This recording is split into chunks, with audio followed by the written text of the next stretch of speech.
Usai Majelis Kehormatan Mahkamah Konstitusi atau MKMK menyelesaikan pemeriksaan secara tertutup untuk 3 hakim konstitusi, yakni Anwar Usman, Arif Hidayat, dan Eni Nurbaningsih. Berkaitan dengan putusan MK nomor 90 yang dianggap memuat konflik kepentingan. Ketua MKMK Jimmy Asidik pada Selasa 31 Oktober malam hari menjelaskan bahwa ia banyak sekali menemukan masalah terkait 3 hakim itu. Dilansir dari Kompas.com, bahkan Jimly mengungkapkan bahwa banyak dari cerita-cerita tersebut sangat menyedihkan. Jimly pun mengaku sengaja memberikan ruang agar para hakim konstitusi itu diberi kebebasan dalam mengungkapkan apa yang mereka rasakan soal putusan yang bersifat kontroversial tersebut.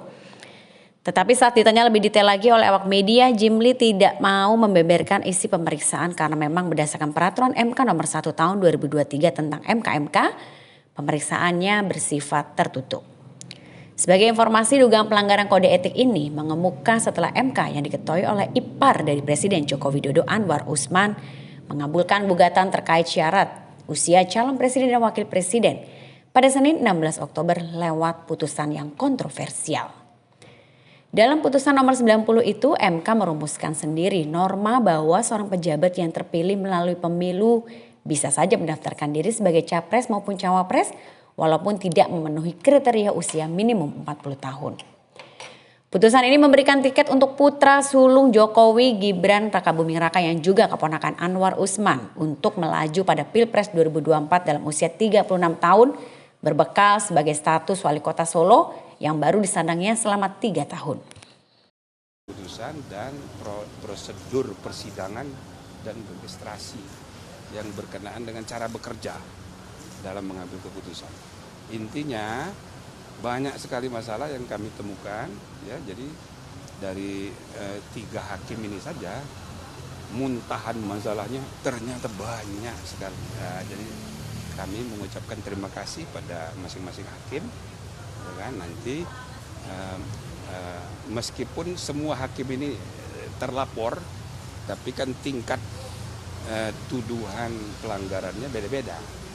Nah, nanti biar kami memeriksanya, harapannya tidak lain supaya kepercayaan publik bisa kembali. Ya, putusan kami nanti diharapkan jadi solusi kalau bisa, gitu ya. Nah, banyak sekali masalahnya. Masalahnya kan sudah di sidang tadi nggak ikut. Terkait dengan mekanisme dalam memutuskan putusan nomor. Ya, jadi tadi kan di sidang kan ada satu masalah hubungan kekerabatan, ya, di mana hakim diharuskan mundur dari perkara itu tidak mundur. Itu kan banyak tadi, hampir semua pelapor itu mempersoalkan itu. Yang kedua soal hakim berbicara di depan publik, ya, mengenai isu yang sedang ditangani atau mengenai hal-hal yang diduga berkaitan dengan substansi perkara, nah, gitu loh, ya kan? Padahal patut diduga bahwa ini ada kaitan paling tidak dalam persepsi publik. Nah, ini yang kedua, ya kan, yang dipersoalkan orang sebagai masalah kode etik. Yang ketiga itu ada hakim yang saking kesel, ya kan, mengungkapkan kemarahannya ke publik. Lah, ini kan masalah internal hakim, kok diumbar keluar. Nah, ini masalah juga.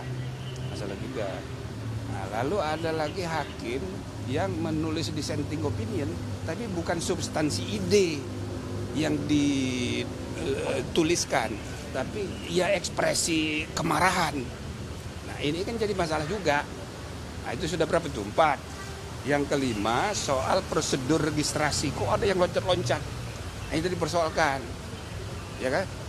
Prosedur misalnya ada perubahan, ditarik kembali perkaranya, kemudian dimasukin lagi hari Sabtu, nah, gitu loh.